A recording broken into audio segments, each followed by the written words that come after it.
zala gen thei na hin hal na ai pe lei si da hin tun sot gam chan ai pui lut thei o gen thei na he thep lovin nup sa na ding ka na ho din ka he thim ta van gam kalbi o gen thei na nup na van gam thum thei na dia lam pi phapi gen thei na nahi bove tôn so pathe ka pakai ko ai lut ding su nang nahi le hing zota nge lei sit nahin o gen thei na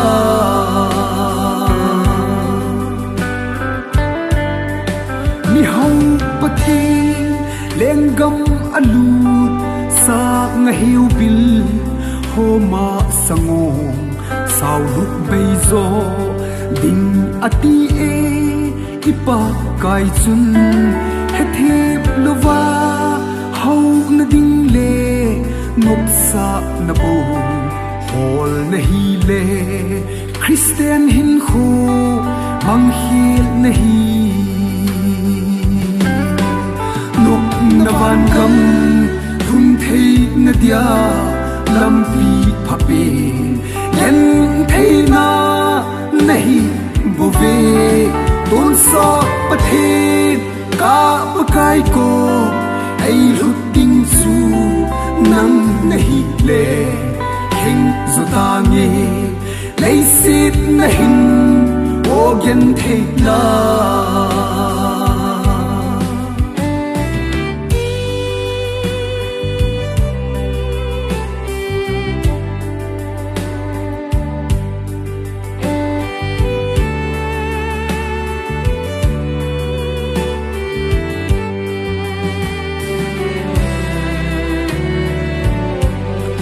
Krista zala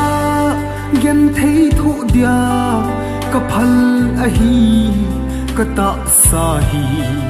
mang ta po nge nuk chon na in ka hin khu hi ka hung ki pe na nga ding in nei na sa go o ka pa kai cross un na nung hin zui ta nge na van gam thum thei na dia lam pi phapi yen thei na nahi bove tôn so pathe ka pakai ko ai lut ding su nang nahi le hing zota nge lei sit nahin o gen thei na tôn so pathe ka pakai ko ai lut ding su nang nahi le hing zota nge